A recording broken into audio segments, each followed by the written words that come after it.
Hello and welcome to OARC 35A. Could someone please confirm that they can hear me and see my slides okay? Yes. Thank you. Welcome to OARC 35A. My name is Keith Mitchell. For those of you who haven't been to one of our events before, I'm OARC President. Before we start the event, I would just like to run you through a little bit of information about the workshop itself and also a couple of updates about OARC. This is an online event. OARC has a conduct policy, which everyone here agreed to either when registering for the event or when signing up as an OARC member. And it applies to our online events as well, the physical events. We want everyone to have a good experience. So please, if you're not familiar with that, the link is there.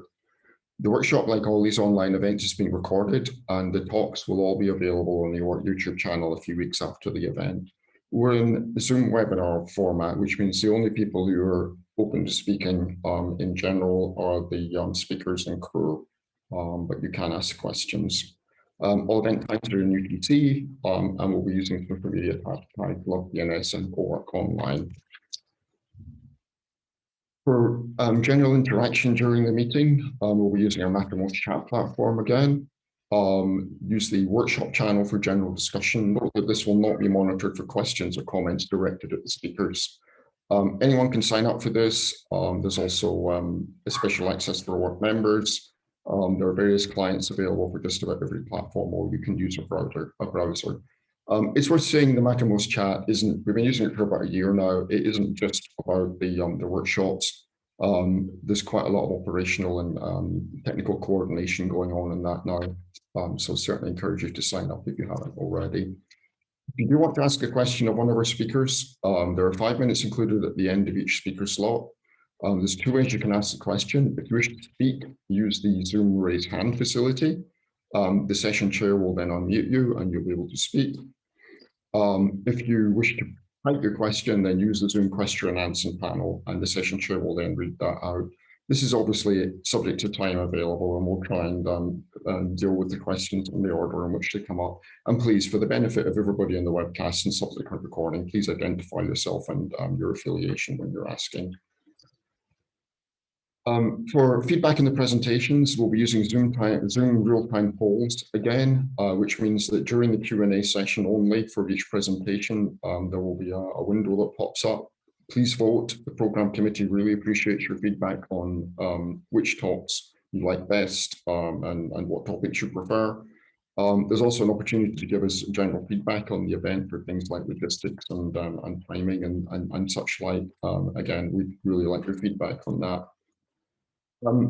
Just in case anyone thinks that the feedback goes into the bit bucket of the program committee and the staff do review the feedback. And there was a few things that the PC wanted to say about the feedback that we had from the last workshop or two.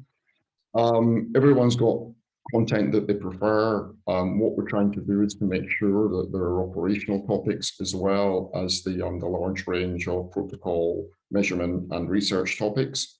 Although it's great that we have some very heavy duty content, some of the newer entrants to the industry find that a bit challenging. So we're trying to make sure there's some more entry level content. For those speakers that are brave enough, there's definitely a demand for live demos as well.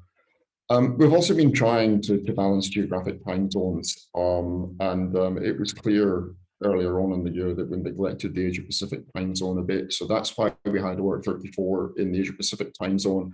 I know that was challenging for our speakers and our crew and a lot of our regular attendees. So thank you for bearing with that. But it was successful in meeting our objective of increasing participation from that region. So yeah, we will continue to balance that in time. There was also comment on the fact that we had 90-minute breaks during the last 2-day workshop, 1 on each day, which a lot of people found too long, probably even more so because of the time zone challenge. This is hard to avoid. It's mainly a logistical constraint for the longer online events. The crew needs a food break at some point and time. And once you stop things, you need a bit of time to get everything up and running again. So I'm afraid we'll probably be sticking with the 90-minute breaks. But we thought it was best to try and explain the thinking behind that. I'd like to welcome and introduce to you UX OARC team member Steve Sullivan. Steve is taking over as the membership coordinator. He's been working in 60% full-time for us based out of Southern California for a couple of months now. I know that Steve has been reaching out to many of you, and you've probably heard from him already. I'd just like to give Steve a brief chance to introduce himself and say hello at this point.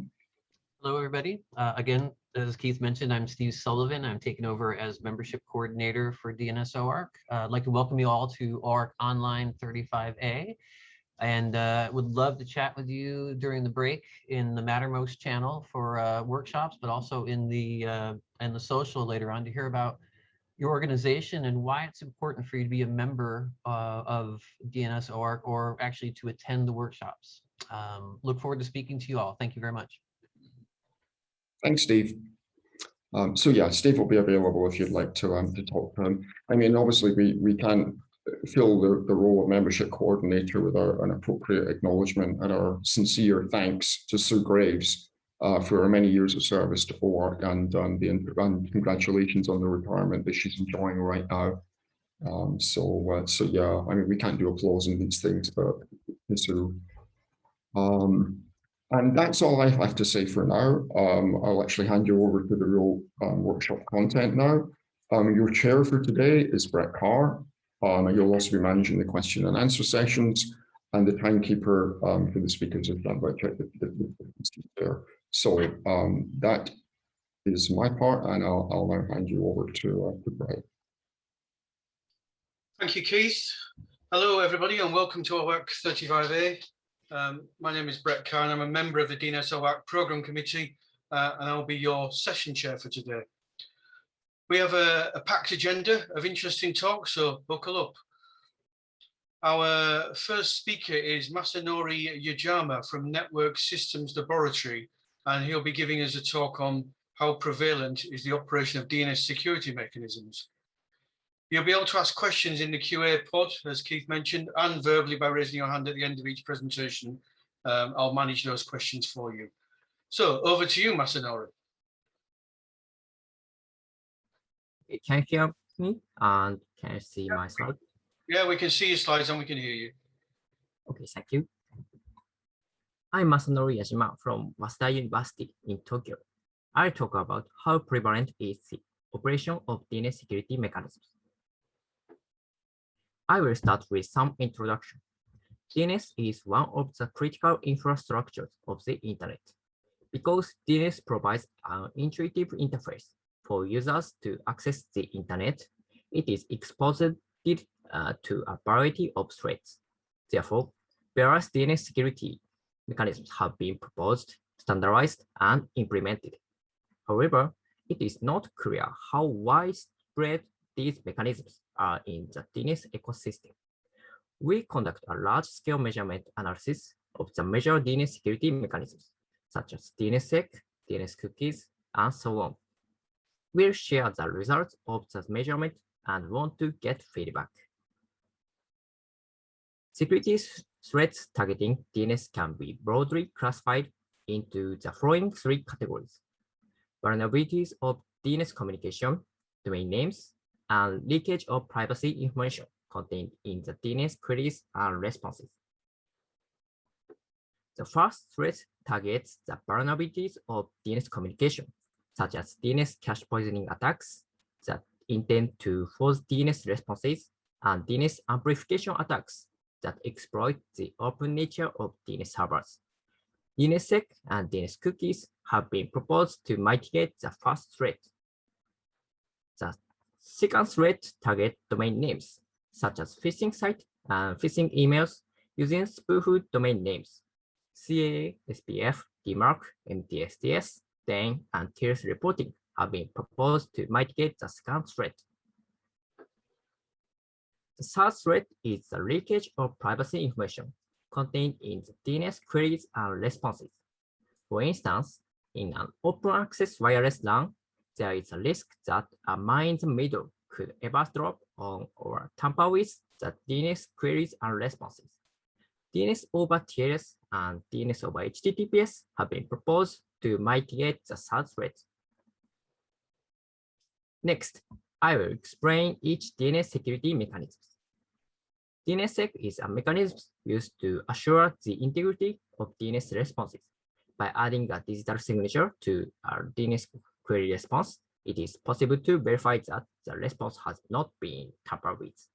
The public key used to verify the digital signature is published in the parent zone, building a chain of trust between parent and child zones. DNSSEC is a mechanism that only guarantees the integrity of the response. Therefore, it cannot deal with the case in which the other party to the communication have been seriously switched. To support DNSSEC, zone owners have to positively configure. DNS cookies is a mechanism that allows both DNS clients and servers to verify that the communicating entities have not been switched. The client and server will each validate the DNS cookies. If the verification fails, the server responds with a bad cookie error and either applies a rate limit or discards the packet. Difficulty of supporting DNS cookies depends on DNS software implementation and default setting.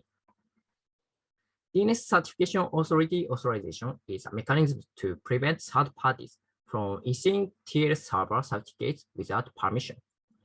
By setting the CA record, the administrator of domain name can specify the certification authority that is allowed to issue TLS certificates for the registered domain name.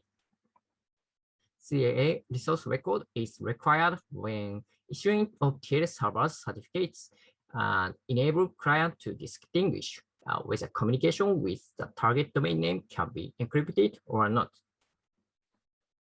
There are many security mechanisms which enhance the security functionalities for email communication, such as SPF, DMARC, MTSTS, DANE, and TLS reporting. These mechanisms mitigate threats posed by phishing emails. Mail security mechanisms are indicators of some functions. For example, SPF and DMARC are indicators of whether sender authentication is enabled for emails or not. And MTS and TLS reporting are indicators of implementing instructions for encryption of email delivery and reporting on its downgrade. Finally, DANE is indicator of distributed security, the server certificate public key used for communication other than HTTPS. Next, I'll talk about these countermeasures range from those requiring DNS server updates to those that can be handled by adding DNS records, and those that work on the client used by end users. This table summarizes the DNS records that need to be configured for each security mechanism to be investigated. Next, I'll talk about the data used in the measurement study and the methodology for data collection. The IP address corresponding to each domain name are examined, and if we observe that at least one IP address operates the mechanism, then we determine that the entire domain name is compliant with the security mechanism. In this study, we adopt root servers, top-level domains, and restricted domain names used in popular websites as our research targets. We target authoritative DNS servers for the root domain. The DNS servers range from a.rootservers.net to m.rootservers.net, and the number of corresponding IP addresses is 13. As TLDs, we target the legacy generic TLDs such as net, org, and com, and 254 country code TLDs. The number of IP addresses corresponding to these TLDs is 110 and 993, respectively. As a list of popular registered domain names, we adopted the top 10,000 domain names published by Tranco. We collected the list on April 29, 2021. Of the 10,000 domain names, we excluded the domain name of the root server, which was included in the list. As a result, 9,999 domain names were obtained. The number of IP addresses corresponding to these domain names was 12,318. Note that in our study, we focused on only IPv4 addresses. I first present the results of our study on the adoption rate of each security mechanism for the DNS servers we collected. On the whole, security mechanisms used to counter threats to DNS communication have a high adoption rate in servers involved in the core of the DNS, such as root servers and authoritative servers for TLDs. On the other hand, the rate for domain names used on the web remains low at 4 to 20%. We can see that SPF and DMARC have a higher adoption rate than other security mechanisms. Furthermore, the adoption rate of DANE is less than 1%, regardless of its popularity. This figure plots the co-occurrence of the security mechanisms with a heat map. The intersection of the rows and columns represents the co-occurrence score, which is defined as the normal logarithm of the number of co-occurring IP addresses, with the maximum value normalized to 1. From this figure, we can see that the co-occurrence score of SPF and DMARCs and DNS cookies and SPF and CAA and SPF are high. Next, we studied the relationship between setup difficulty and adoption rate for each security mechanism.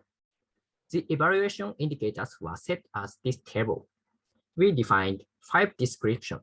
For example, DNS resource records need to be configured has 1 point, and DNS and mail and web server configuration needs to be changed have 2 points. And finally, a third-party intermediary is required have 3 points.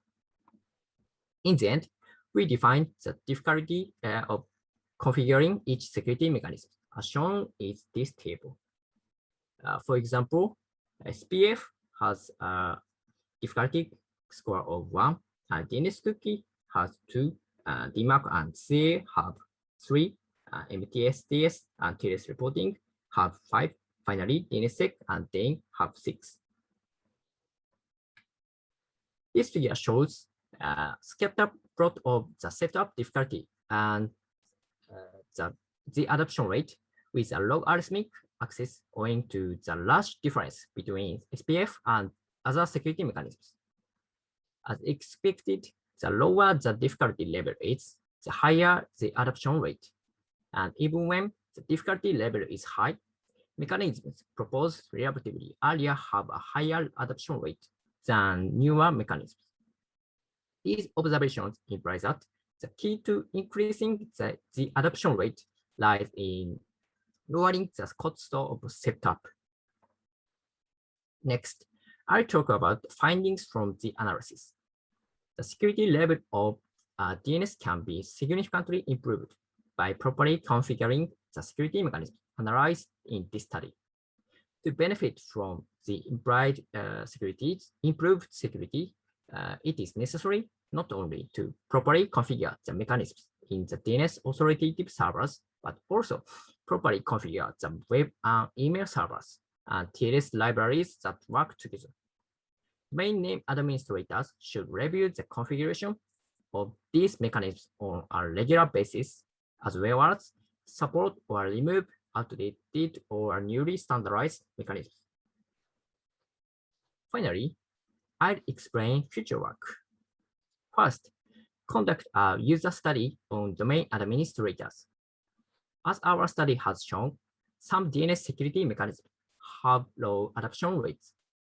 We deduced that the reason for the low adoption rate of some security mechanisms is the high cost of adopting them.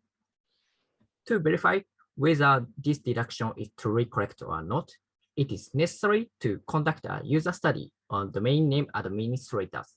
That is, approaches such as surveys, interviews, or focus groups will be useful. Such a user study is left as a future research issue. Second, study of new DNS security mechanisms to be standardized in the near future.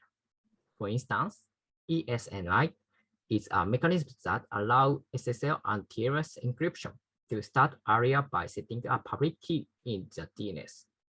Some providers, such as Cloudflare, have experimentally started supporting the mechanism. Finally, to investigate whether the security mechanisms that operate in DNS clients and through resolvers are correctly configured and operated. For instance, DOH and DOT are the encryption mechanisms employed by DNS clients and through resolvers. In addition, DNS cookies and DNSSEC must be implemented correctly on the client side along with the server side configuration. Here is a conclusion. We conducted a large-scale measurement study on the adoption rates of major DNS security mechanisms. Through our cross-sectional approach, we revealed that core DNS infrastructures such as root servers and TLD servers had high adoption rates of DNSSEC and DNS cookies.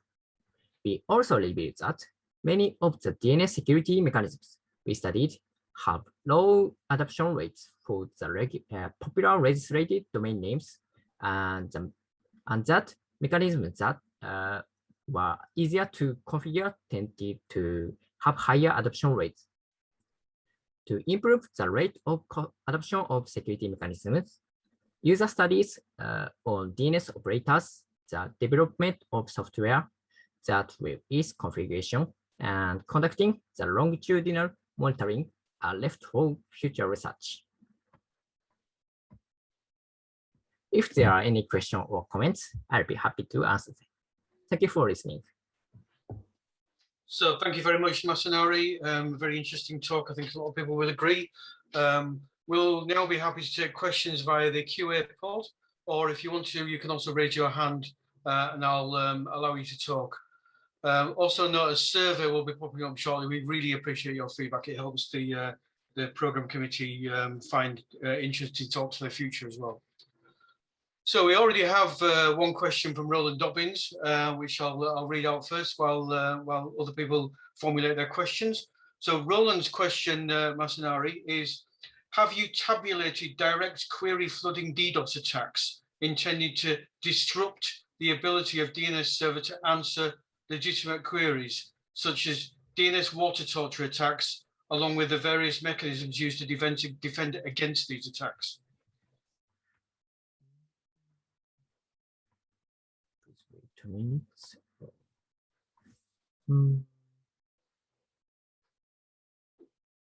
Sorry, could you repeat that? I can repeat it. Yeah, no problem.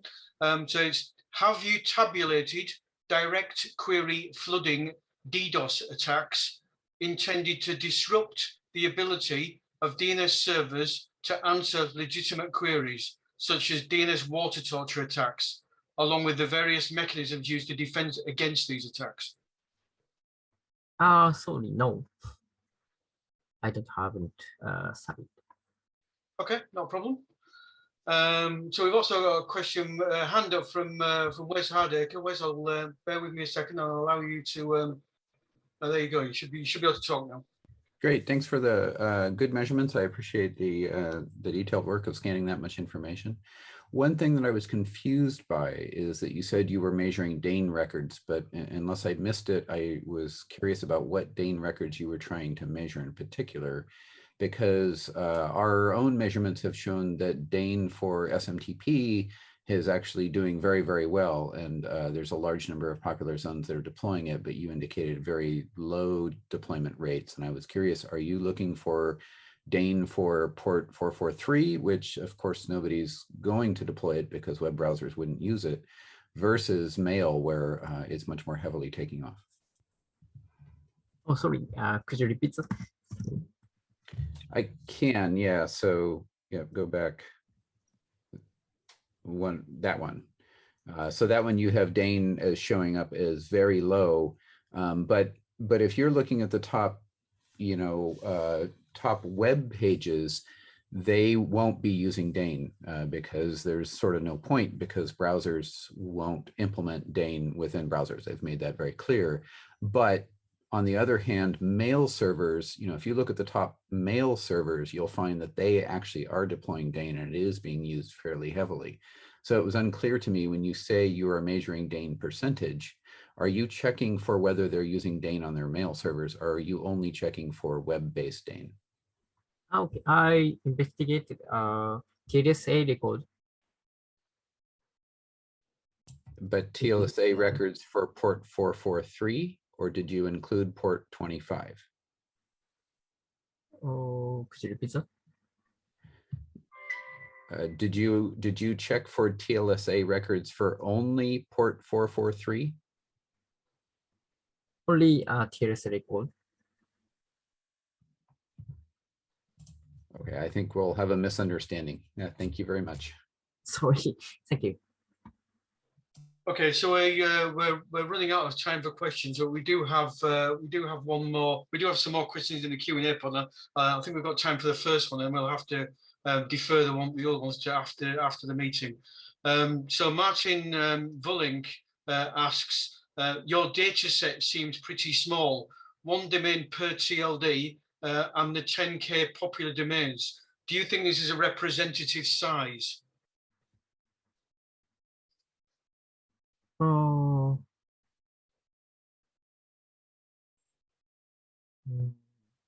could you repeat that? Sorry. Yes, so Martin asks, your data set seems quite small, 1 domain per TLD and the 10,000 most popular domains. Do you think this is a representative size? I think he's asking, is your data set too small? Maybe are you planning to make it bigger in the future?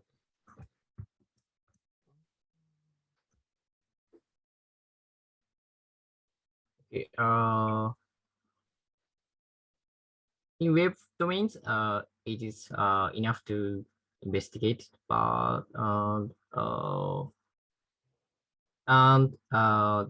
these TLDs and root servers, there are many big difference between these servers and web domains. So I think this is enough to enough size to investigate. Okay. The answer. Okay, thank you, Masanori. Thank you. There was some remaining questions, but I'd like to ask those speakers to maybe join the social at the end, and maybe we can address those then. So thanks again to Masanori. We'll now move on to our next presentation, which is more mysterious root query traffic from a large recursive operator. And this will be given by Duane Wessels and Christian Huitema. Again, you'll be able to answer questions in the QA pod and verbally at the end. Over to you, Duane and Christian. All right, this is Duane. You can hear me? Yep, we can hear you. Christian's going to start off the slides, I think. Good morning. Thank you for the talk. Thank you for giving me the turn, Duane. Well, this talk presents something we observed in June. We noticed something very interesting. I was working on a contract with ICANN, exploring the what we saw in the traffic on the root server, and our goal was to look at what kind of names people were looking at and whether there was structure. And we found something interesting. We're going to tabulate something using logs, and on one of our servers, the logs were huge, and the number of names in the log were 10 times, at least 10 times more than what normal traffic predicted. And of course, I mean, the reason we found that is that basically that triggered issues with our software, and then we scratch our head and we look at what was there. And it happened not on every server, it happens on some servers. And when we looked at the traffic, we took a sample of those traffic and looked at what's there, and we looked at the histogram of the size of the names of the name, the last name part in the name, I mean the least significant name part. And what we saw is that there was a surge in those logs of names of size 12 or 13. And when we took a sample, we have what we saw on the slide there, list of names that look from a 10,000-foot point of view as some kind of base 32 rendering of a random number. So we look at that and said, that's weird. We tabulated the addresses from where we are seeing those queries. And at that point, we said, hey, maybe other people see that too. So we asked Duane, hey, do you see that on your server as well? And Duane can take from there, I think. All right, thanks, Christian. Yeah, so after Christian and Ilan got in touch, we did a similar analysis on VeriSign's data, and it was pretty clear that there was this signal where we see queries of type NS, and the second level label lengths 12 or 13 characters. These graphs show data from ARoot and JRoot for 6 different TLDs. The purple line with the spike shows the histogram of the label lengths from a particular autonomous system number, and the green line shows for all other autonomous system numbers. And so these spikes really stand out, like Christian said, mostly at 13 characters, but sometimes also at 12. We looked back in time in our data and saw that this had been going on since late 2019. This graph shows, again, from ARoot and JRoot, the daily count of queries of type NS and of length, where the second label length is 12 or 13 from that particular autonomous system number. So one of the questions was, for this particular autonomous system, they happen to have both a public recursive DNS and as well as other cloud services and cloud clients. So we wondered, is this coming from the recursive or perhaps more broadly from their cloud customers? So looking at the source IP addresses, we found that 99.9% of them were within the advertised net blocks for the recursive service. So almost certainly coming from that and not from the other cloud customers. But one of the really surprising things was that we see this strange, these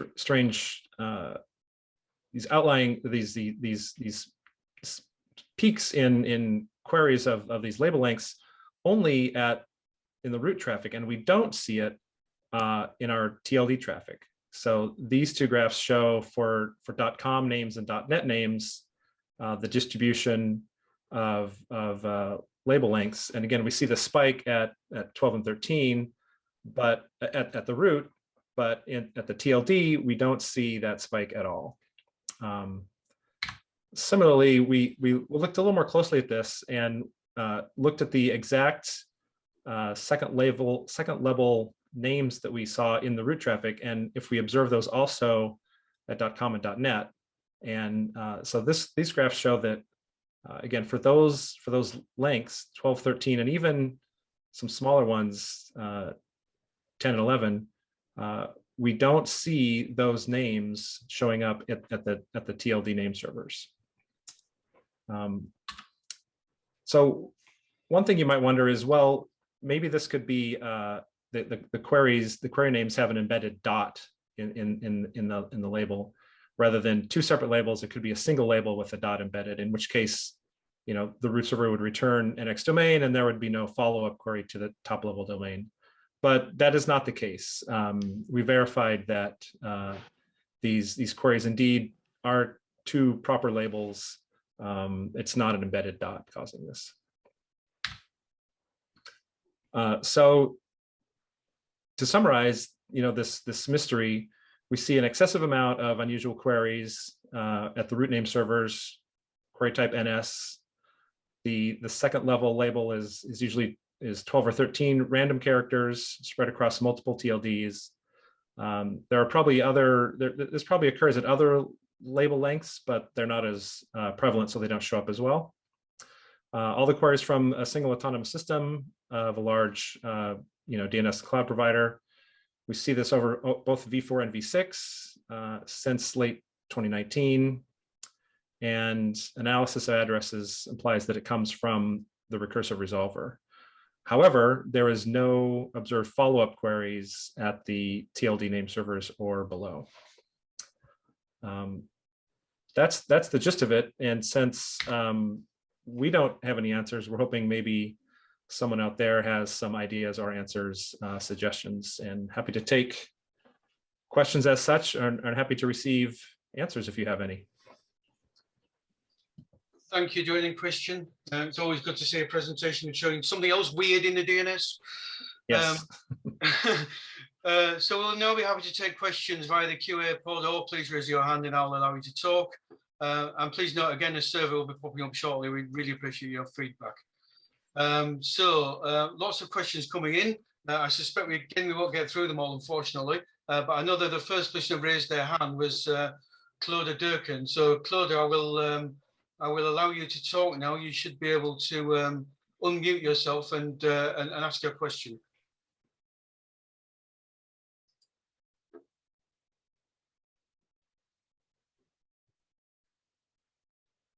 Oh, that's it. I'm sorry. That was actually a mishit. I didn't intend to. I was checking through. It's fascinating research, absolutely fascinating. So I'm dying to dig into it and look further.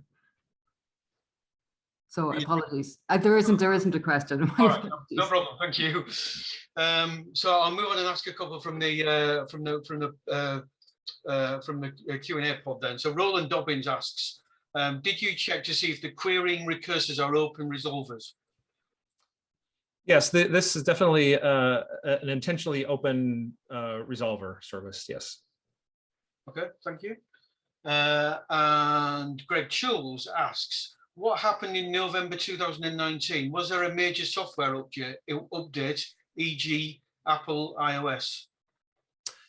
That's interesting. I didn't try to correlate it with any particular event, and I don't want to answer for Christian, but I don't believe they did either. No, I mean, we can speculate of what it is. I mean, what interests me there is that I speculate that this is some kind of study that is being done, probably to observe the behavior of the DNS by sending a bunch of queries. The one answer I would really like to get from people managing this is, what do you do that for? You're probably trying to gain some kind of information somehow. Is there a way you could get that information better if we cooperated or something like that? But no, we don't know what people do that for yet. Okay, thank you. I suspect not Apple iOS, because they don't normally release in November of the year, but anyway, unfortunately, there's lots of questions, but I'm afraid we're out of time for questions. We're trying to keep to time this afternoon so that we can keep you focused. So we'll relay the rest of the questions and maybe talk about in the social at the end. So thanks again to Duane and Christian. We'll now move on to our next presentation, which is measurement of DNSSEC validation with Edwards curve cryptography, and will be given by Geoff Huston. Over to you, Geoff. Thank you very much. Let me do magic with screen share, and we can hear you and we can see your slides. There we go. This is quite a brief presentation, and it follows on from previous work we've done in trying to study the adoption of DNSSEC out in the wild. But in this particular case, we're interested in looking at the crypto algorithm being used, and in particular, more recent Edwards curve cryptography. It is a relatively recent algorithm. It was first published in 2011. By comparison, RSA was back in the 70s, I believe. And this particular case, it uses a twisted Edwards curve, which already is getting well beyond my area of knowledge. Why is this of interest? Well, certainly the literature says it's meant to be faster Faster than what? Faster than conventional elliptic curve. More importantly for some, this is unencumbered by any lingering disputes over intellectual property, which was a feature of the early history of elliptical curve cryptography, where there were some IPR claims that I think have since gone away. Like elliptical curve, it has a very high crypto density. So with RSA, you might have keys in the 2,000 and 4,000 bits to actually get the right cryptographic density. With Edwards curve, they're only a few bits long, 200, 300. And of course, it is public domain source code. Now, I'm going to go way beyond what I know, because I'm not a crypto geek and my maths is so old, I now only remember addition. So a normal form of elliptical curves is, x squared plus y squared equals c squared plus c squared x squared y squared, which gives you an elliptical curve. Harold Edwards transformed that curve by effectively adding a different constant. Ax squared plus y squared is 1 plus dx squared y squared. And if you want to know more, don't ask me, because I don't know, RFC 8032. If you plot it out, though, you get this sort of, it's not an ellipse per se, it's sort of 4 hyperbolic curves with an ellipse in the middle. And in the case of ED 25519, which is a particular profile of these Edward curve, A is -1, D is minus large number divided by a slightly larger number. And it's all done modulo p to the power 255 minus 19, which produces some more maths. Now, if you know maths, I probably got it wrong. If you don't know maths, this isn't helping. So let's move on to the measurement. It is registered in the DNSSEC algorithm set, and this is protocol number 15. RFC 8080, which dates back, I think, a couple of years in RFC 8080. And let's have a look at its performance. Certainly, it is very similar to normal elliptical curves. The private key size, 179 bytes, versus, RSA, where the private key size is big. The public key, 300 bytes, slightly smaller than ECDSA P256. Whereas the RSA public keys are larger. And this has a real implication in what you're carrying in the DNS. The RRC signature records are much tighter, 146 bytes, same as ECDSA, whereas RSA, of course, carries larger signature records. So key sizes, about as good as ECDSA. Is it faster? Well, interesting. This is just one test on one machine at one point, a relatively small zone with 500K entries. Obviously, it's a test zone. I'm using OpenSSL 111K on FreeBSD 12.2 and bind 9.16.16. Your mileage will differ. So to sign those 500,000 entries takes 800 seconds with ED 25519. A little bit faster with ECDSA for 50 seconds, and of course, a lot slower with RSA because, The validation time, I just queried 50,000 entries at random with DNSSEC validation, trying to eliminate the upper validation by having caching turned on. And as you see, the validation times largely similar, and I think a lot of it is actually performing the validation. Because if it's not signed at all, it still takes 900 seconds.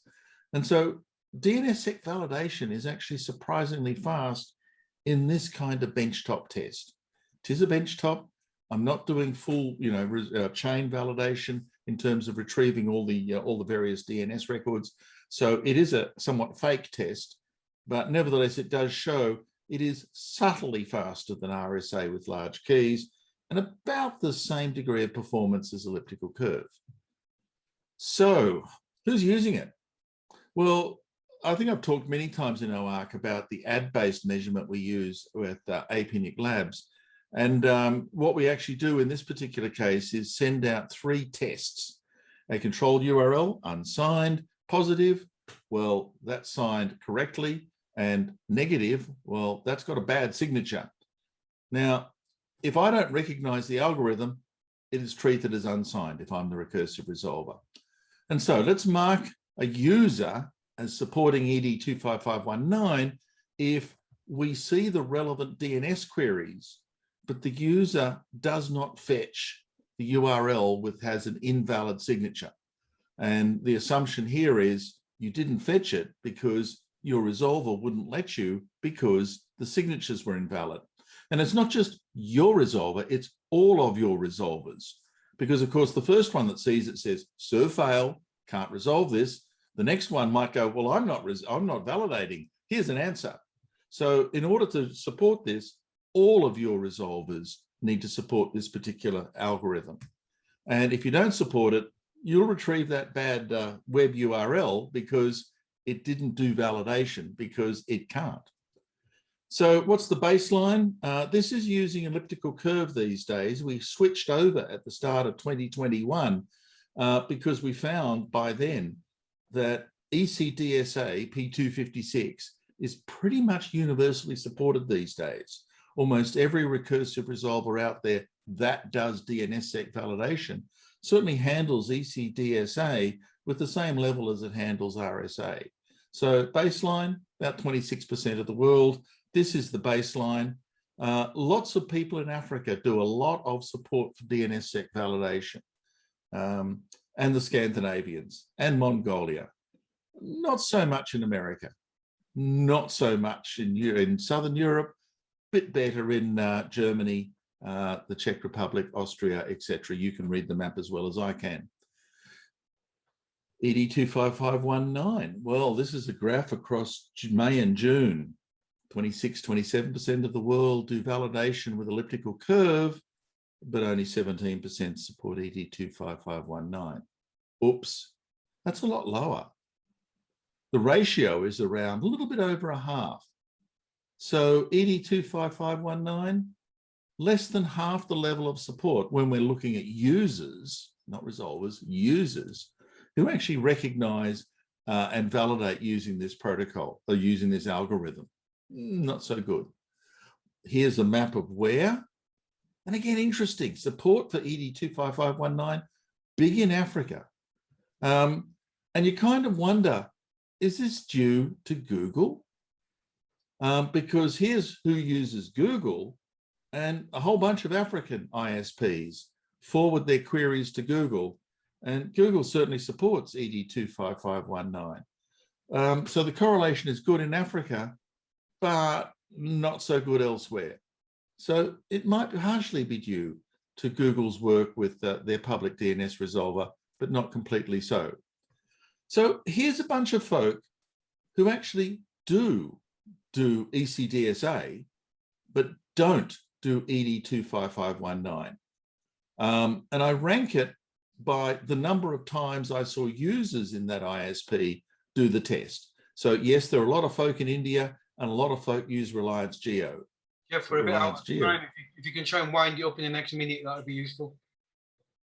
Very good. This is second to last. Comcast and so on. If you can see yourself listed there, you might want to wonder what's going on with your DNS resolver and the crypto algorithms it's supporting, and you might want to update them. So is it viable? No. While it has smaller keys than RSA, and it's about the same size as elliptical curve and a lot faster to sign, it's much the same performance of the ECDSA, but it's not widely supported. So is it viable? No. Any questions? Thank you, Geoff. Unfortunately, we're out of time for questions, so I'll just ask a very quick question. Will you be available? I know you're in quite a challenging time zone compared to the rest of us. Will you be in the chat forum at the end of the meeting to answer any questions? It's currently 10 minutes to 2. No bets at all whether I'm still awake in an hour or so. Thank you indeed. If you are, then you are, and if you're not, if not. Thank you very much, Geoff. Again, there's a poll to answer you, to give some feedback on Geoff's presentation. We really appreciate that. And I'd like to thank our sponsors, VeriSign, again, before we go for the break. We're going to cut the break down to 10 minutes, unfortunately, because we need to be back starting again at 1600 UTC on the dot. So I'll let you all get off and grab a tea, coffee, donuts, etc. And we'll see you back here at 1600 UTC on the dot. Thank you. Hello, everyone, and welcome back to OARC 35A. Hope you've had a nice cup of tea, donuts, etc. It's time now for our next presentation, which is Anycast, Inflation and Efficiency in the Root DNS. And this will be given by Thomas Koch. Over to you, Thomas. Can you see my slides? Yeah, we can see your slides and we can hear you fine. All right. Hi, I'm Tom Koch. I'm a PhD student at Columbia. I'm going to present my talk, Anycast, Inflation and Efficiency in the Root DNS, which is adapted from a SIGCOMM paper we have this year about Anycast performance in context. In the literature, we see some mixed reviews of Anycast. Quoted here are two papers from major conferences within a few years of each other that arrive at two very different conclusions. One study says Anycast inefficiencies are surprisingly excessive and need to be fixed, while the other says Anycast performs well despite the lack of centralized control. So naturally, we were confused. We went ahead and cleared up the confusion by reevaluating the root DNS in the context of its role in the internet.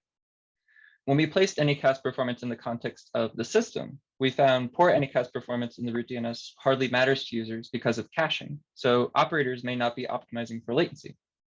And this may be one reason why there are conflicting results about Anycast performance in prior work.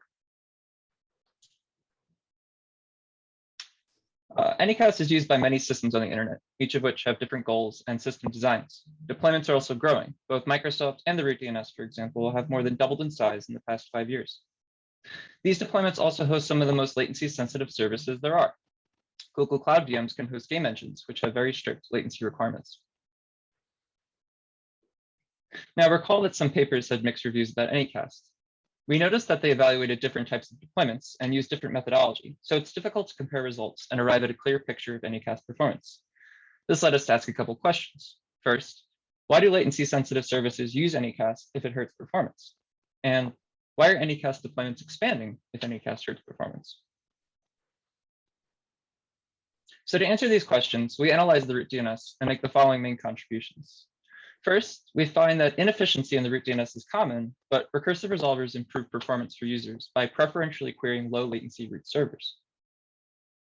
Second, we show that the root DNS performance hardly matters to users since caching of root DNS records is so effective. And finally, we argue that inflation does not correlate well with performance and use this fact to clear up a misconception about the inefficiency of expansion. Now, we've been a little high level about what we mean by good and performance and efficiency. So let's discuss what all these terms mean. First, what's IP Anycast? IP Anycast is an approach to routing where servers, which we call sites, all use the same IP address and serve the same content. The set of sites is called a deployment.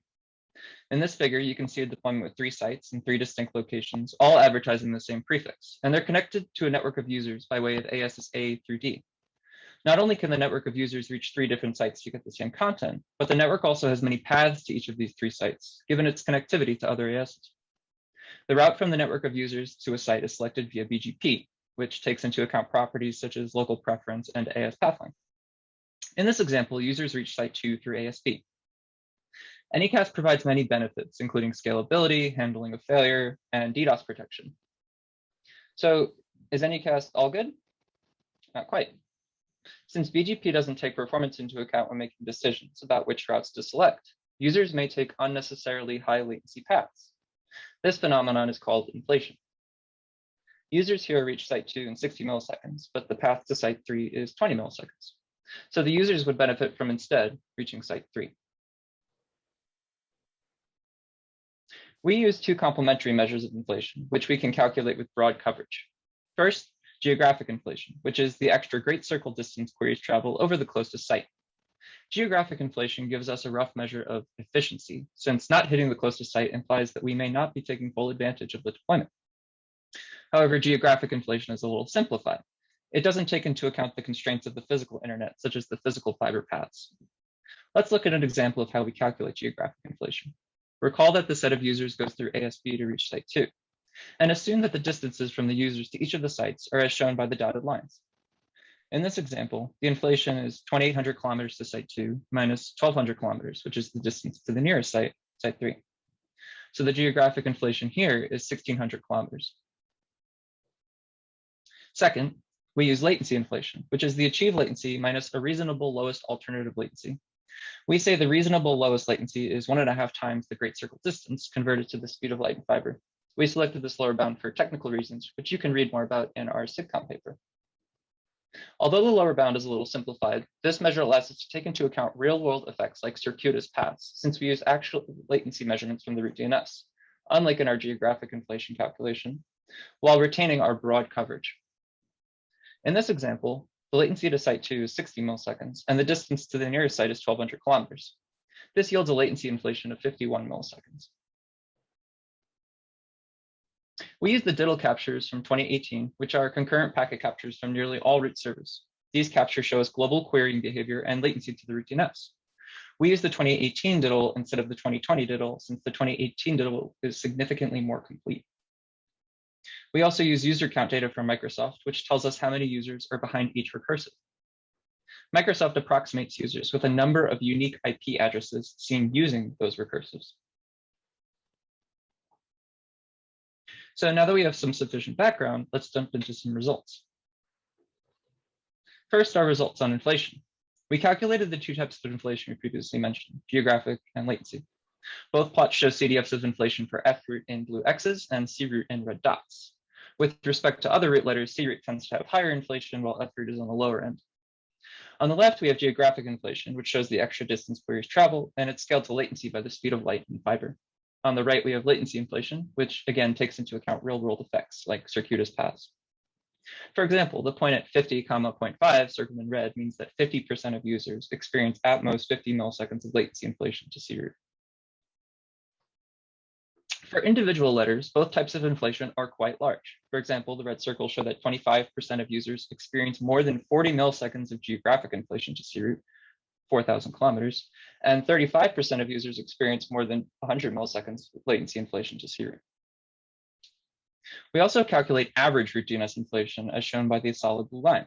The average inflation to the root DNS for a recursive is the average inflation the recursive experiences to each root letter, weighted by how often the recursive queries each root.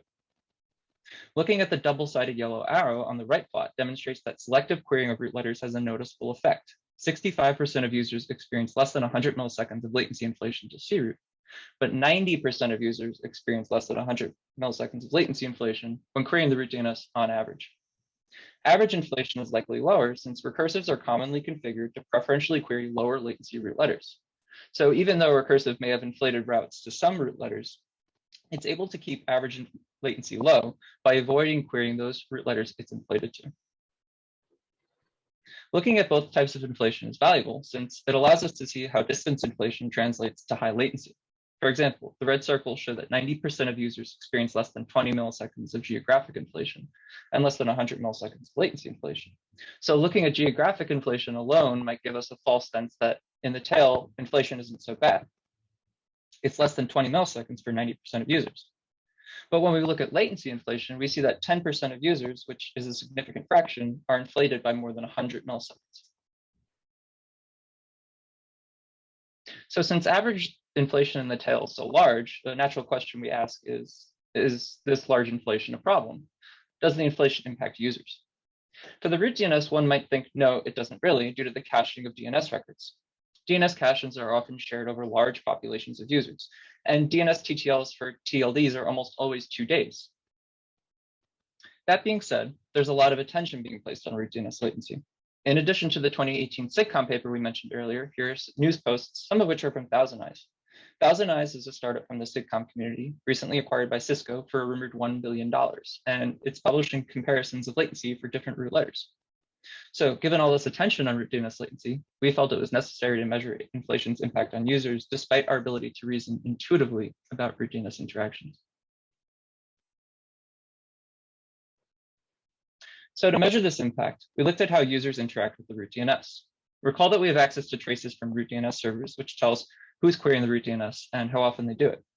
We calculate the number of queries each user makes each day by counting the number of queries seen in those traces by recursives, and divide daily query counts by the number of users seen using that recursive resolver by Microsoft. The numerator in the equation is the number of queries made by a recursive, while the denominator is the number of users using that recursive. Hence, we effectively amortize queries over large user populations, emulating caches. The figure shows queries per user per day on the x-axis and the cumulative fraction of users on the y-axis. So for example, the point at 0.1, 0.2 circled in red means that 20% of users experience at most 0.1 queries per day to the root DNS on average. At the median, users execute about a query a day to the root DNS, and that's out of all the other things you're doing on the internet. If we're only querying it once per day, Anycast could route our queries to the root DNS around the world, and we wouldn't notice the difference. It would hardly affect our internet experience. So root DNS hardly matters to users. Latency hardly matters to users. We were surprised, however, that root DNS latency matters orders of magnitude more than one might expect if we use intuition about caching and TTLs. This is demonstrated by the ideal line, which we calculate by assuming each recursive only queries for records once per TTL, which is 2 days. The double-sided yellow arrow demonstrates that ideal query counts are orders of magnitude different from reality. Some experiments we conducted suggest that a large number of these unnecessary root DNS queries are due to software bugs in recursive resolvers. So we've shown that even though the root DNS has lots of inflation, it hardly matters to users since caching is so effective. Now let's look at how performance of larger deployments compares to smaller ones and why the root DNS has expanded, given that we know latency hardly matters. In particular, if more sites makes it easier for BGP to inflate paths, why expand deployments? Well, let's look at the interplay between deployment size, latency, and efficiency. The left plot here shows median latency to root letters as deployment size increases, while the right plot shows deployment efficiency as deployment size increases. We approximate deployment efficiency as the % of users hitting their closest site in that deployment. Overall, we find that latency decreases with deployment size, since users have more low latency options, which is shown by the decreasing trend on the left plot. On the right plot, we find efficiency generally decreases with deployment size, but more importantly, we find efficiency is a misleading metric for goodness of a deployment, since users may still hit a relatively close site. For example, the yellow arrow is pointing to B-root, which B-root has high efficiency, but it also has pretty high latency. The red arrows point to L-root. L-root has low efficiency, but it also has low latency. The root DNS and other Anycast deployments have grown considerably in the past 5 years. Some have argued that these larger deployments are not as efficient, since users are more likely to be directed to suboptimal sites. But hopefully the discussion here illustrates that having low latency options is much more important than hitting the closest site. So given that root DNS latency hardly matters to users, we believe the root DNS expanded primarily to protect against DDoS attacks, even though the expansion also lowered latency. To validate our hypothesis, we went and asked root DNS operators why they expanded and whether they think that expansion will continue. This table shows the results of our survey with answers from operators from 12 of 13 root DNS deployments, representing 11 of 12 organizations. To our surprise, many root DNS operators listed lowering latency as a major reason for expansion, right along DDoS resistance. An interesting secondary reason that some operators mentioned was important to them was what we call ISP resilience. What this means is, for example, if a network is cut off from the rest of the internet, having more instances increases the chances that isolated networks will be able to reach at least one root DNS server. Operators indicated expansion will likely slow on average, but smaller deployments will build out in coming years. As an aside, we'd like to thank DNS-OARC and all the root letters for making Diddle possible every year. We hope collections continue far into the future. The global view of querying behavior allowed us to answer many interesting questions about both the root DNS and Anycast deployments in general with very broad coverage. In particular, we found it valuable to look at many root letters, since each root letter is part of a larger system. If you recall, looking at the performance of the deployment allowed us to see how performance of a component may not be representative of the entire system. We've noticed that more recent diddles are increasingly anonymized. And unfortunately, aggressive anonymization makes answering research questions like the ones we pose difficult, and answers lose confidence as we include fewer root letters. That's a major reason why we use the 2018 diddle as opposed to the 2020 diddle. In particular, we wonder if there are other ways to preserve user privacy without this aggressive anonymization. For example, operators could anonymize at the /24. Now recall that we began this investigation because of prior work that assessed Anycast out of the context of the deployment, the root DNS. So our major conclusion is that Anycast must be assessed in context, and we must understand how that context can shape performance. In particular, root DNS latency hardly matters to users, so we should stop focusing on it and start recognizing that adding more sites will not lower user perceived latency. Moreover, inflation can be a misleading metric since absolute latency is more important. And finally, we found component performance may be quite different from system performance. I'm happy to take questions. Thank you, Tom. We will now be happy to take questions via the QA pod, or please raise your hand and allow you to talk. And again, a survey will be popping up. If you could answer it, we'd appreciate it.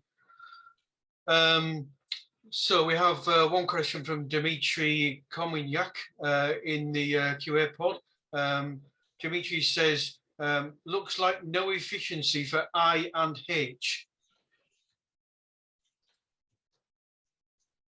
So at the time, let me just go back to the graph. At the time, H only had one site, so we excluded it from this analysis. And I fully anonymized traces that they submitted to DIDL, Day in the Life of the Internet, so we couldn't run analysis on that root letter. Okay, thank you. Looks like we have no other questions. I guess since we don't have any other questions, I'll ask one. Are you planning to rerun any of this? And if, as I myself work for a TLD operator, if a TLD operator were interested in supplying data for this kind of research, would that be something that would be interested to? Yeah. So in terms of continuously running this sort of analysis, like I mentioned, the newer DIDLs don't have quite as much data. We did run the analysis on what we could for the 2020 DIDL. I think it included 3 or 4 fewer root letters, but our conclusions were largely unchanged. But yeah, I'd be interested in collaborating on running this for TLDs as well. Okay. I obviously would need to clear that with certain people, but I'm sure it'd be something we'd be interested in doing. So I'll get in touch with you. Thank you. So thanks again, Tom. We'll now move on to our next presentation, which is Authenticated Bootstrapping of DNSSEC Delegations. And this is by Peter Thomassen from DESEC. Yes. Hi, can you hear me fine? I can hear you. Can't see your slides yet, though. Yes, I'm going to share them. Oops. Here you go. And now, yes, we can see your slides. Perfect. Okay, cool. So I'm Peter Thomassen from DESEC, and I'm going to talk about how to do authenticated bootstrapping of DNSSEC delegations, which means how do you efficiently and securely get your DS records to the parent. This is a presentation on a draft that we've written, and it's linked at the bottom here. So if you download the slides, you can click on it and read it if you like. So as you may know, the rate of validation for DNS responses is significant. It's 28%. So over the last decade it's grown significantly, and earlier it was also shown by region in another presentation, but globally it's 28%. Some places it is much higher. On the other hand, the fraction of delegations which are securely delegated, so which have DS records in the parent, is only 5%. Some countries do really well. Sweden, for example, has higher numbers, but it's overall pretty low. And even if you have a lot of validation potential going on, it doesn't help much if you don't have secure delegations. At DSEC, we run a managed DNS hosting platform that comes with DNSSEC out of the box, and we heavily advertise to our customers that they should somehow convey the DS records to the parent, and we give them various displays of that. But even for those people who are probably also a bit more tech savvy than average, the rate for secure delegations to be put in place is less than 50%. So the question is, why is it that even though we have DNSSEC for 1 or 2 decades almost now, the delegation rate for secure delegations is only around 5%, even though the potential for validation is already higher? What's wrong? So let's take a look at how to turn on DNSSEC today. To secure delegation, you need to convey your DS records or DNS key records to the parent. And there's several approaches that are currently used by registries or by registrars. Some of them just use trust on first use. So they just query the DNS key from the child hope that it doesn't get manipulated along the way, and then just convey it to the parent via via EPP, for example, and put it in the DNS. That is done by at least one German registrar that I know, and I don't think it's the best option. A very common option, but that is cumbersome, is for the registrant to log into the registrar's web interface and the DNS operator's web interface, get the data from one of them, enter it into the other, but the registrant usually doesn't know what they're doing. So it's quite complicated and very error prone. There used to be some approaches for REST interfaces, which died a few years ago. References are at the bottom. And there's also the CDNS key provisioning from an insecure child, which requires you to, well, the RFC doesn't mandate it, but practically it requires you to monitor the status for a few days and see if it's consistent. So you need state monitoring, and it's not very fast. So all of these methods have at least one downside, so to speak, out of this set of downsides which are possible, which is to be unauthenticated, out of band, slow, stateful, error prone, involving too many parties, not having automation, and so on and so forth. So it looks like DNSSEC is too hard, and we know it. And the question is, what can be done about it? To figure out what can be done, it's worthwhile to look at the current model for DS signaling. There are several people or parties who are potentially involved. One is the registrant in the dashed box here, which is a manual actor. And then there's the DNS provider, which is usually appointed by the registrant, and the registrar, who's also appointed by the registrant, sometimes the same as the DNS provider. At the top, there's the registry, and the registrar is connected to the registry, and the registrant through some authenticated channel, let's say TLS forms or whatever. So the most common way to provision DS records in an authenticated fashion is for the registrant to find it somewhere and then communicate it upwards. There's other ways for the parental agent to query it from the DNS provider. That's also quite common, but it's not authenticated. So the authenticated way of doing it currently involves too many steps. And people like the registrant who are not very reliable in pursuing this goal, because most probably they don't even know about the goal. So to reduce the number of steps, it's important to make it possible for registries and registrars to pull directly from the DNS provider, which currently exists, but is not secure for bootstrapping because you don't have a chain of trust yet. It's what you're trying to set up. So our goal with our proposal is to authenticate that pull from the DNS provider. How can it be done?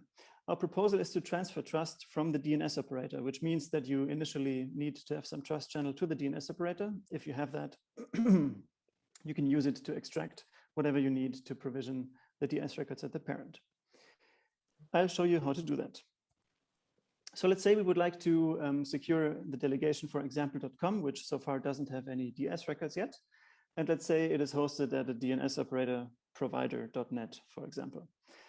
Let's make the assumption that DNS targets are like ns1.provider.net, and they live in securely delegated zones. That's important. We assume that the DNS provider has signed and securely delegated the zones in which their name servers live, like ns1.provider.net. Now, to use our protocol, the DNS operator has to do one thing, which is the DNS operator should publish the CDS and CDNS key records of the customer's domain example.com under a subdomain of its own name server. So for example, it would be example.com.ns1.provider.net. We call that a signaling name. And remember, that zone has DNSSEC, so you can verify what you get when you query this.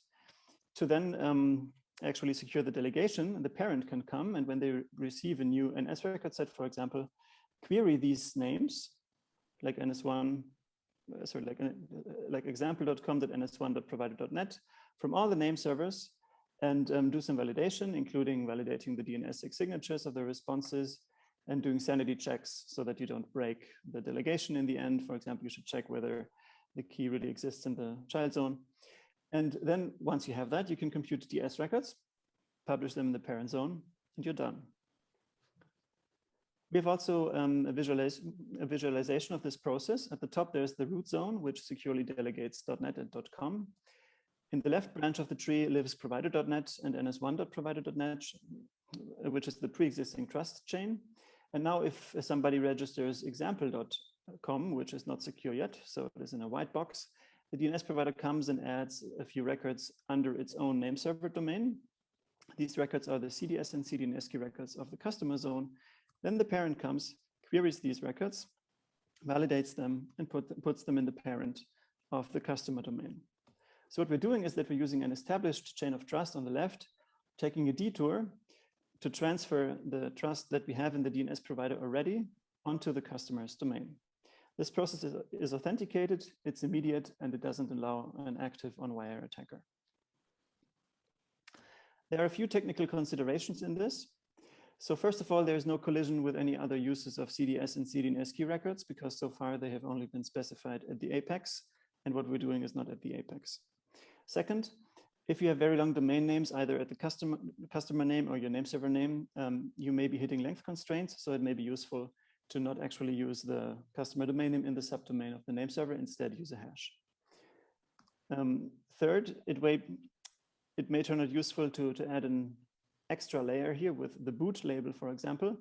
This would allow to delegate the signaling information, including all these CDS records under the hash subdomain labels, into some other separate zone, which has several advantages. One advantage is that it removes the risk of accidentally modifying your name server's IP records.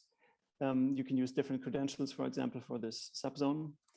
It reduces the churn on the name server zone. So anytime you publish one of these signaling records, you don't have to touch your name server zone.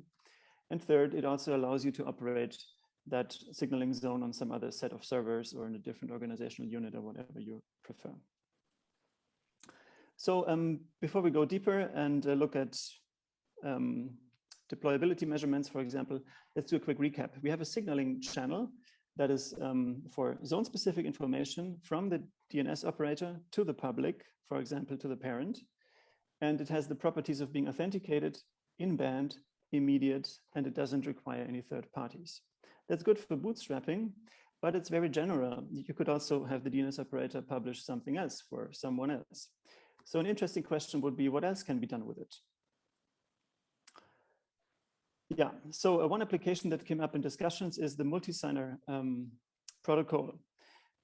So RFC 8901 spells that out explicitly, even though it has always been allowed by the DNSSEC specification. The goal of multi-signer is to allow multi-homing of zones at two different DNS operators, for example, Cloudflare and NS1, and at the same time still allow full validation of responses. It can happen that, for example, you get the DNS key record set for validation from one provider and then the signature for an A record from another, and you have to coordinate that things are consistent.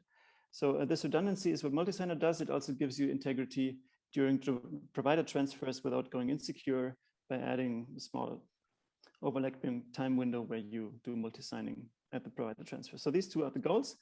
And basically it works by having both signing operators advertise each other's zone signing keys in their own DNS key record sets so that they would serve the other operator's ZSKs in case somebody receives a signature from them, so they can use the other operator's ZSK to validate it. And the parent, of course, has to advertise all the operators' KSKs in its DS records, but that's an independent problem. The important and interesting question here is how do all the operators know what the ZSKs of the other operators are? How do you do the multi-signer key exchange? And the answer is you could use the signaling name that we discussed earlier, publish a DNS key RR set, for example, with your own ZSKs. So the other .NET DNS operator, for example, could publish their own DNS key there. And then all other providers who host the same zone receive an update of the NS record set because the new provider gets onboarded. They know what the new NS records, the new name server targets are. They can query these records, validate them, include stuff in the DNS keys. We're currently not proposing to modify the multi-signer protocol like that, but we're just pointing out that the signaling protocol is very general. It's the same as the signaling mechanism for the DS bootstrapping. Still, the DS bootstrapping is the most common thing. So instead of going deeper with extra applications, I think let's crunch some numbers on how easily DS bootstrapping could be done and if it is even practical. For that, we should first evaluate what is needed to do an actual deployment of this protocol. So what's needed? First of all, the secure signaling requires that the name server targets are in securely delegated zones. If that is the case, the protocol can be pretty easily deployed by DNS operators if they already have that for the name server names. If not, they can, I think, pretty easily actually do that, because we're talking about DNS operators who are assigning their customers zones and they're interested in securing the customers' zones, and then they probably are also competent to secure their own name server zone. But the interesting question is, what's the prevalence of this? A second requirement is that the name server targets for the delegation cannot be part of the same zone that you would be trying to delegate, because that creates a chicken and egg problem. So you need out of bailiwick name server targets. Thanks to information from John Levine, we figured out that over 99% of name server targets are out of bailiwick. So that is not a problem, at least for .com and .net. And yeah, so we haven't evaluated other top level domains for that, but that should be good enough, at least with very high probability. Then obviously the zone that you need to bootstrap needs to be signed. Otherwise you don't have a key to put in to reference in the DS record. But I guess it's time for number crunching, survey time. So what we did is we analyzed the top 1 million sites from the Trenco dataset. And what we extracted for each of the domains in the dataset is whether the domain itself is secure, so whether it has a validation path. So that's the domains that we would not bootstrap because they are secure. We are interested in the ones where this quantity is false. We also extracted whether the zone itself is signed, so whether it has signatures, but potentially without having DS records. We extracted all name server targets in the delegation, and we also extracted which of these NS targets are secure, which is the first prerequisite for the protocol to work, if any. And then once you have these things, you can compute interesting quantities like the bootstrapability, which is the fraction of domains that have A equals false, so they're not secure yet, but C equals D, which means all the name servers are secure. So you have the chain of trust established on the left-hand side in the visual display earlier. At this point, big shout out to Niels, my colleague, who performed these measurements, and huge thanks. So there's 2 more slides to go with results on these measurements. I hope you're still with me. So general results first. We looked at 1 million domains, and the failure rate was 3.8%. Essentially, almost all of these due to name server timeouts. We couldn't reach some name servers behind, I suppose, firewalls in other parts of the world, for example. The remaining sample size was 962,000 delegations that we investigated. The portion of secure zones was 4.5%, and the signed zones, which are not necessarily securely delegated, is 5.9%. That's in agreement with the 5% I showed earlier on slide 2 from another source. So that's a good plausibility check for the measurement. And we found that 24% of all the top million domains use name servers, all of which are in secure zones. So for 24% of the top million zones, the trust channel to the DNS operator is already existing. If you only require one of the name servers to be securely delegated, then it's even 1% point more. But anyway, yeah, so that's a number that we found very surprising. We cross-checked it multiple times. It's really how it seems to be. Now, if a domain is to be considered bootstrappable, it should not be secure yet, because then you can't bootstrap it, and it needs a secure path to the DNS operator. So you need the name server targets to have a validation path. And if you impose these 2 conditions, then the proportions are 21% of the top million domains are bootstrappable, and 22.6 if you do it with only one name server and don't require consistency across signaling names from different NS host names. We only have 1 minute left, Peter. Yep, 1 slide left. We also broke this down by TLD and by operator. So by TLD is the following. There is 493,000 domains amongst the top million within the .com zone, and 23.5% here of these are bootstrappable, which means they are not securely delegated yet, but the name servers are in secure zones. So that's 116,000 domains. You can see for .org and .net and some other TLDs, it's also significant. By operator, we looked at the email field, the RNAME, and the SOA records of the domains, and you can see that for bootstrappable the bootstrappable condition, which is imposed here. 189,000 of these domains are at Cloudflare, where the name servers are secure and the zones are not yet securely delegated. So there's a huge potential here to do this, also for some other name server operators. The NAN case here is setups where multiple DNS operators are used, so there was no one email address to display here. Yeah, that's all I got. Thanks to you and to our sponsors SSE and PCH, and I'm happy to take your questions. Okay, thank you, Peter. We'll now take questions via the QA pod, or you can raise your hand. I'll allow you to talk. If you're not sick of seeing surveys already, I hope you aren't. There's another one appearing. We really appreciate your feedback. So we already have 3 questions in the Q&A pod, so I'll read the first one out. The first one is from Magnus Sandberg, and his question is, the owner of ns1.provider has to allow the example.com inside their zone. Will that mechanism be easier than switch registrar to a registrar with functional web or REST that talks EPP with the relevant parent zone? Well, I don't know exactly what is meant by that the name server operator of ns1.provider.net has to allow in the subdomain. So I suppose the question means that here, or maybe let's use the visual, that here, under the domain of the name server operator, these records have to be created. So yes, that is a requirement, and that maybe some work to convince people to do that. But as I said before, it's reasonable to introduce an extra layer for delegation like this, so you can delegate this away, and it's not going to be part of the name server zone itself.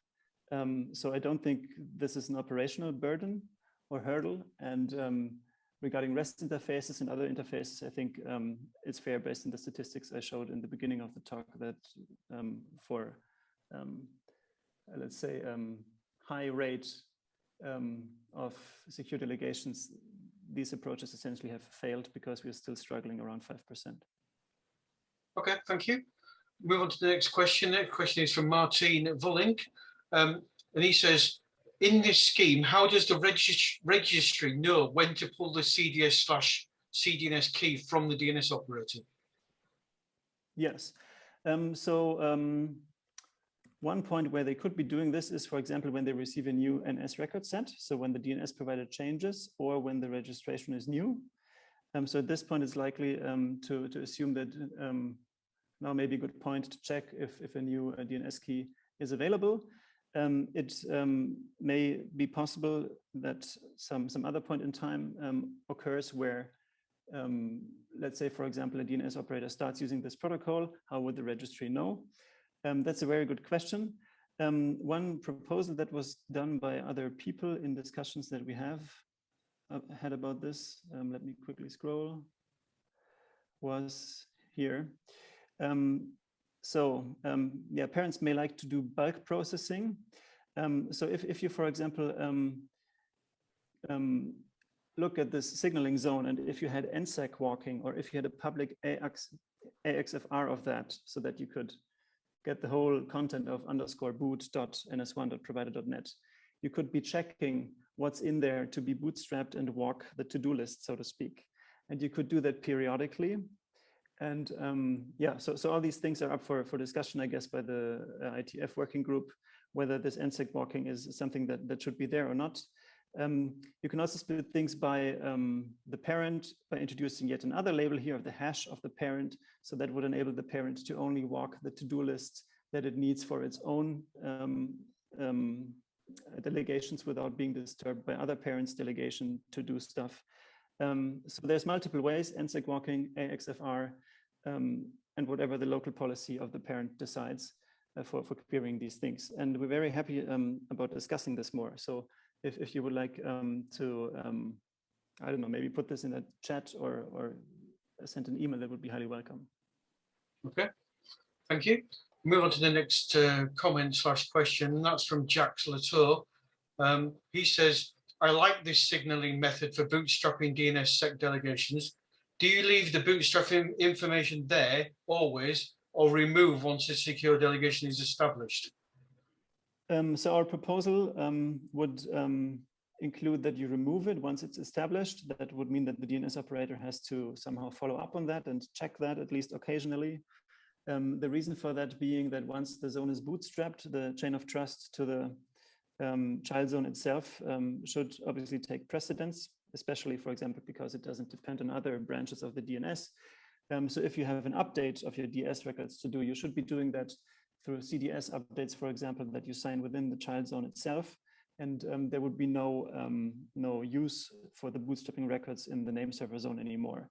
And if you especially consider the previous question about walking a to-do list, it would be more helpful if entries that aren't needed anymore were removed. So that's what we're suggesting, but it depends on what the DNS operator wants to do. At least if they stay in place, they wouldn't be harmful. They just would be a little bit of dead extra data. Yeah. Okay. Thank you. We do have some questions left, but we've run out of time, unfortunately. So maybe if we can address those questions at the end in the social, that would be acceptable. Yeah, sure. So thanks again, Peter. Great presentation. We'll now move on to our last presentation of the day, which is from Damian Menscher from Google, and this is DNS DDoS challenges and mitigations. Over to you, Damian. Okay. Can you hear me and see my slides? Yep, we can hear you and can see your slides. Thank you. Great. Okay, my name is Damian Menscher, and I'm here to talk about DNS-related DOS attacks. To give you a quick sense of where I'm coming from, I'm a security reliability engineer at Google, and I've been focused on DOS defense for over a decade. I've performed deep investigations into hundreds of attacks at all layers of the stack, including attacks on other companies. I'm here today because much of the internet relies on DNS, yet it is often overlooked when preparing for DOS attacks. I do not claim to be a DNS expert, but hopefully my DOS expertise can help this community. Now, you all know Google as a DNS company running 8888, so it may surprise you to learn we also have authoritative DNS servers and a few websites. This talk covers all DNS issues, but with a focus on authoritative servers, since that's what most operators have. In theory, DNS is pretty straightforward to protect from DOS attacks, because first, the spec encourages multiple authoritative server IPs on different networks. Recursives provide third-party caching for as long as the domain wants. And the entire system is trivially anycasted, which ensures even massive attacks can't focus on a single data center. And yet, lots of major companies, and even more small ones, have experienced DNS outages due to DOS. Why is that? Ideally, we'd be able to predict all failure modes, but some are subtle edge cases and need to be learned from hard-won experience, otherwise known as outages. At Google, we have a postmortem process to ensure that we learn from our own outages, but I find it most efficient to also learn from others. By operating a popular recursive resolver, I have visibility into many of these outages and can often learn the root causes. And I say causes plural because there's often more than one root cause. I'm going to walk you through things we've learned from analyzing outages at all of these companies listed, and several more. This is not a theory talk. Everything I described was a key factor in an outage experienced by one of these organizations, and all of them suffered problems that we can learn from. But I also want to avoid shaming anyone, so I'm going to be intentionally vague about which issues each operator experienced. Let's start with the simple stuff. I often hear complaints of abuse towards DNS servers, but the details are often lacking. We know binds can handle maybe 500,000 packets per node per second, but you should have multiple nodes. So this gives you at least 1 million packet per second capability. Yet we often have operators ask us about 2,000 packet per second attacks, and it's unclear whether there's a real problem or not. Consider the following scenario. Traffic characteristics are ICMP echo requests. Traffic volume is 10 million packets per second, but there's no impact. So, look at what's the baseline. This graph shows this is normal for 8888. As a side note, maybe we should shut down our DNS service and just become a network connectivity check service. Speaking of 8888, let's consider the challenges faced by recursives. First, UDP may be spoofed because it's a connectionless protocol with no handshake. As a result, there's no way for the application to know for certain whether where a particular packet originated. If you suspect spoofing, it can often be identified by attacks that are too distributed, for example, sourced from over 1 million IPs. If you suspect spoofing, please ask your transit provider to trace the attack and filter it at its source. There are only around 100 sources, so some focused effort can go a long way. Second, many attacks will send the same query repeatedly. Response rate limiting, or RRL, can help here. While it was originally intended for authoritative servers, recursive servers can also benefit from throttling lookups to a sane level. In addition to reducing load on the recursive, it will prevent your recursor from being used to launch amplification attacks against others. For those who aren't aware, DNS responses can be 70 times larger than the queries, which means an attacker can spoof the victim's IP to a DNS server to solicit a large response back to that victim. If you're a victim of such attacks, a simple mitigation is to throttle large packets originating from known amplification ports like 53, 389, 11211, and so on. While RRL is generally beneficial, I caution you to err on the high side. It can be a problem when authoritative servers crank it too low without realizing recursive may have multiple servers behind an IP. A final challenge is cache busting or NX domain attacks. In this attack, every query is for a random label, and we must recurse to the authoritative server. This causes two problems. We need to do more work than simply serving out of cache, and we are adding more load to the authoritative server, which they can't safely block. The situation gets worse in the event of a spoofed attack targeting a domain which uses the eDNS client subnet option. In that case, even real labels like www may not be in the cache for the spoofed /24. I'll talk more about this later. In addition to DOS threats, recursives also need to deal with misbehaving authoritative servers. For example, if an authoritative server goes down, your users will retry, leading to high load. As the graph shows, this can happen even if they simply throttle your requests. This leads to questions of if or when it's appropriate to serve stale results to users. If you're seeing high demand towards an authoritative server, should you throttle? How would you choose the throttle level given you don't have insight into their capacity? Does throttling even help anyone? Keep in mind, throttling means surveilling some user queries that might have been successfully answered. Finally, how do you handle zero TTL responses? Those increase load on the recursive and also the authoritative server. I'm unaware of any valid reason to support this, but would love feedback. Here's a common scenario. An authoritative server suffered an outage. As their TTLs expired, the recursive attempted to refresh its cache by sending every query through to the authoritative. An unresponsive authoritative leads to even more queries as the recursive retries those requests. These events are often misdiagnosed, as a traffic ramp of 30x in under a minute is generally assumed to be a DDoS. Authoritative owners will sometimes respond by blocking the top talkers, which are actually legitimate recursives with real user queries. That action only serves to extend the outage. So the key takeaway here is to remember that not all traffic increases are due to DOS attacks, and incorrect assumptions can delay finding the true root cause and extend the outage. Always challenge your assumptions. Like DNS, BGP is often overlooked as a key component of the internet. In the context of DNS, one must ask if the packets are even flowing down the correct pipes. BGP hijacks can lead to poisoned results. Some tips for avoiding BGP hijacks, like the ones seen here, include a /23 is easily hijacked with a more specific /24, so always announce authoritative DNS as a /24. And the shortest AS path always wins, so don't prepend your ASN in hopes of traffic engineering, and remember to use Anycast to the extent possible. Also keep in mind that the return path also matters. If the response doesn't get back to the recursive, then it will retry the query.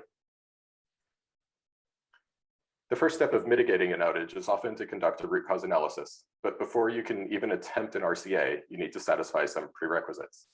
First, you need to know your baseline in terms of traffic volume, query characteristics, and popular recursives, or you won't be able to discern what changed.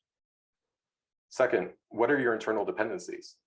For example, hard-coding one of your authoritative DNS VIPs into a product loses the benefit of recursive caches and authoritative server redundancy. The most insidious internal dependency is your own management tools. Will your monitoring be able to alert you of a failure without functional DNS to guide the alert?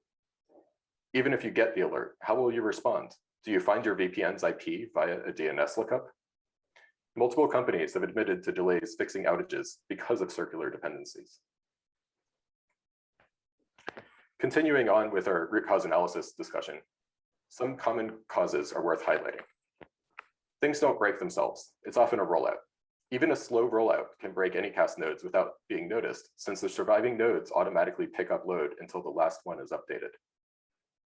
If you're seeing a traffic increase, it could be due to zone file scraping, a cache busting attack, or simply legitimate retries because the server isn't responsive. It's easy to focus on in-protocol traffic, but consider how other events could trigger a failure. In one case, the DDoS was a SYN flood, which caused an authoritative outage, which led to recursive retries, which led to misdiagnosis of the root cause and blocking of popular recursives, thereby extending the outage. The internet is still a community effort, and I encourage you to accept outside help. Related, maintain awareness of other events beyond your outage, as there may be clues elsewhere. All hands on deck may sink the ship. In one case, the victim had received a report explaining the outage to their abuse mailbox from someone who was operating a recursive that was being abused. But that email was ignored while everyone focused on diagnosing the outage. Let's say you have root caused your outage and confirmed that it truly is a DDoS attack. Now what? Best effort response is a perfectly fine starting point. It is not necessary to answer every query, as legitimate queries will be retried. Just make sure you stay up and continue to answer some queries. Be careful about blocking legitimate recursives. Baselining your traffic to identify known recursives can save you from costly mistakes. Consider how the adversary might adapt their attack to bypass your defenses. Yes, attack tools often have signatures, but blocking on those signatures just educates the adversary to adapt. Finally, consider the system as a whole. Increase your TTLs. Recursives will retry until they get an answer, then cache it for all of their users, reducing both load and impact. If an NX domain attack is proxied through recursives, the best option is to use NSEC or NSEC3 to allow the recursive to cache the non-existence of ranges of randomized domains. Beware of NSEC3 opt-out, which removes that benefit. eDNS client subnet may cause an authoritative server to see a similar surge of requests of recursive lookups for a legitimate domain. Here, I recommend you respond with the broadest CIDR possible. For example, recursives will generally query for a /24, but that /24 might share the same IPGO as the /16. And if you return the /16, it can populate their cache for a broader set of users, reducing query load.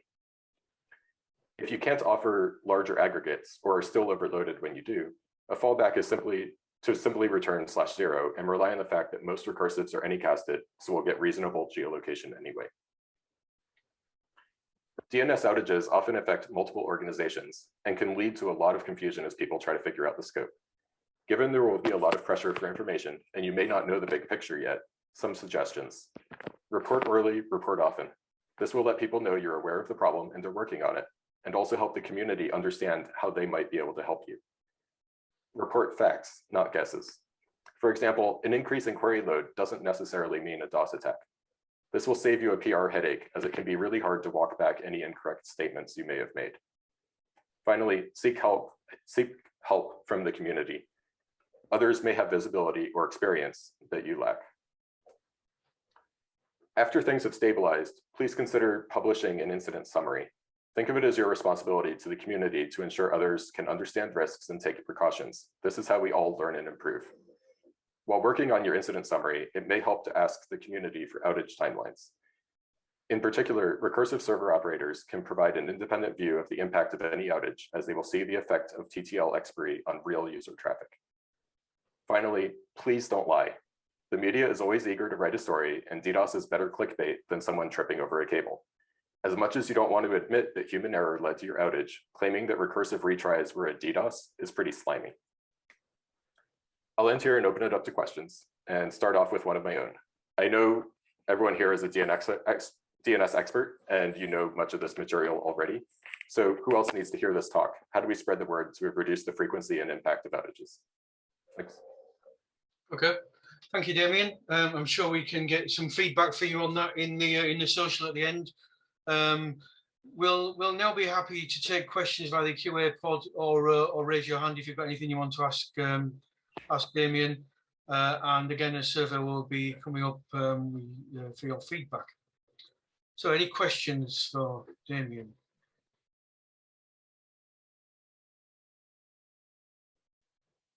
So nothing. Surprising. I answered everything. Okay, well, thank you. Thank you again, Damian. Personally, I thought it was a really interesting presentation. And from an operator perspective, it's always good to people talking about and giving tips on how to deal with DDoS, because it's certainly something that personally keeps me awake at night. So that was our last presentation of this meeting. The program committee, hope you enjoyed the content. Oh, hang on, we've got a question. Oh, okay. So it's an answer to your question. Benno Overeinde said other venues might be the RIPE meeting. So the RIPE DNS working group would be somewhere you could present this at. I think would find it useful. And while I was talking, another question appeared. So we've got one from Isidoro Hegeburu. That's a challenging name to read off the cuff. What's the best way to contact the community during a DNS DDoS attack? So one thing I would start with is actually the DNS operations list. You know, that's a public list that anyone can post to. A lot of people read who are familiar with DNS, and so that's often closely monitored, and you can maybe get some help there. Depending on your contacts, you may have other better contacts directly within the DNS community as well. But for those who aren't in OARC or something, that public list is probably the best starting point. I would agree with that. I think OARC obviously have their own Mattermost chat server as well, so that's a good resource for anybody who's a DNS OARC member to be connected to that chat server and ask for help on there. I'm sure that people will jump in and help. For anybody else who's a TLD operator on the list, there is also an ICANN group called TLD Ops, where there's lots of people from different TLD operators across the world who will react to those kind of incidents. So that's a few tips of places where you can get help. And if you've got other tips on that, Isidora, I would maybe post an email to the DNS operations mailing list anyway, and I'm sure other people will have opinions on that. So we have another question, which I will quickly ask as well, from Tejas Karandika. And his question is, are you considering serving stale responses from your resolvers during authoritative failures under DDoS or other scenarios? So actually, one of the Google engineers who runs Google Public DNS, Puneet Sood, was a co-author on a serve stale RFC. So that is something that we're obviously looking into. I don't think we're doing anything yet. There's clearly concerns of how long do you continue to serve a stale response and things like that we need to still figure out. But I do think that will be coming. Okay. Thank you again, Damian. Oh, hang on. Every time I start to finish, I get another question. So I'm gonna ask this final question, and we'll close the line. So a question from Pallavi. Do you have a run list that you follow to rule out potential config issues / user error, etc., and zero in to classify something as a DDoS or an external attack? So the best advice I have, and unfortunately this is maybe not achievable for everyone, is to ensure that you always operate your authoritative server with at least not above like maybe 3% utilization, so that you can easily absorb a 30x increase in traffic, whatever that happens to be for you. The reason for that is what I've observed from others having outages is the retry load often increases the load on the authoritative by about 30x. And if you're not answering the queries, you can't tell why you're not answering the queries. You can't tell if the retries are because of a DOS attack or because of just you had an outage causing retries. And so that gives you the ability to very quickly say, okay, retries would have only increased at 30x. We saw it increase by 50x. Maybe this isn't just retries. And whereas if you are answering all the queries, then it's not due to an outage on your side. So it's a good way to partition the problem. So I do think capacity is key here. Other than that, I tend to avoid calling anything a DOS until I have actually identified the signature for that attack. So either that's from source IPs or from the query characteristics. And there are lots of things that you could look in the query characteristics. But DOS shouldn't be the first thing that you assume. I mean, obviously for me, I often look to see if I can prove it's a DOS, but I don't assume it's a DOS until I have proof. Yeah, I think that's a really good takeaway piece of advice, to be honest. And I've certainly had experience of people personally calling things DOSes when they're not, and causing panic. So thanks again, Damian. As I mentioned, that was the last presentation of this meeting. The program committee hope you enjoyed the content, and we're always looking for feedback and new ideas for presentations. So please send them along. And obviously the call for presentations at the next meeting is already open. I'll now hand over to Keith for some closing remarks. Over to you, Keith. So thank you, Brett, for sharing things today, and thank you, Jan, for timekeeping. Can you see my slides and hear me okay? Yeah, no problem. Okay, just a few things before we wrap up about future OARC events and workshops. For members, we will be having the 2021 AGM and elections during October, as we usually do. For various scheduling reasons, this will be a standalone event, separate. We usually have it combined with the fall workshop, but when both events are online, it makes less sense to combine them that way. And by splitting them, it will help us keep to our usual annual cycle of meetings, and it will also allow for more time for technical content at OARC 36. So we normally have elections for 3 board seats. This time round, there's 4. We have an additional board member standing down because of a change of affiliation. We'd love to have board nominations. Maybe you'd like to nominate yourself, or maybe there's somebody else you'd like to nominate. And these nominations are due by the 24th of September. So please get in touch if you need more information. The other thing about the AGM and elections is that we will be using online platforms for both the board elections and the resolutions for the AGM.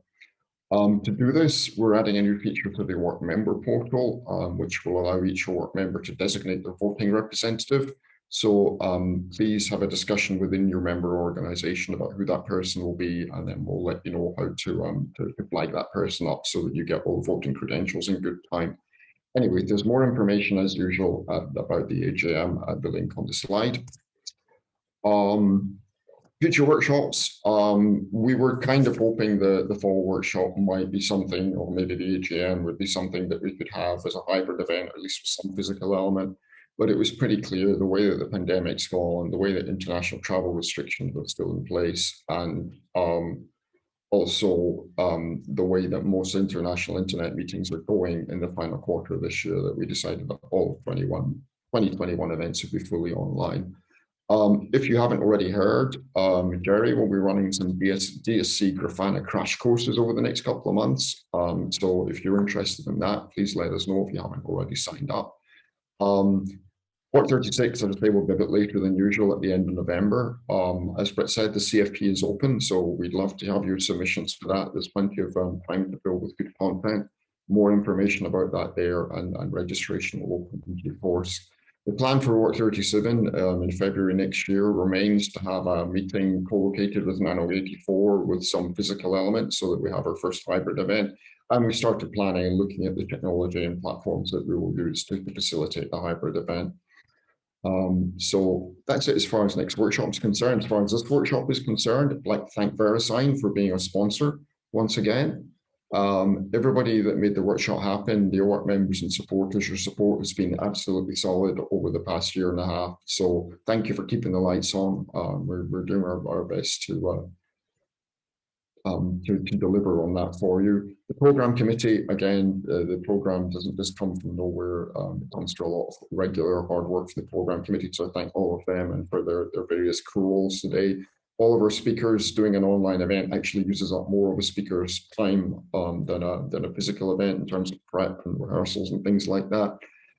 There's opportunities to support these specific events. You can sponsor an event, or you can be an event patron for the year, or maybe just make a donation. So that would be very welcome. If you're interested in doing that, Dinesh will be more than happy to help you. And that is basically it. We switch over to social mode. So we're going over to spatial chat. So you can pick your picture on the screen and move it out the Zoom box for once. We'll be doing that for the next hour or so. So hopefully see you there for something a little bit less informal and less structured. And with that, look forward to seeing you all at the AGM or OARC 36. Again, thank you everyone for a great meeting.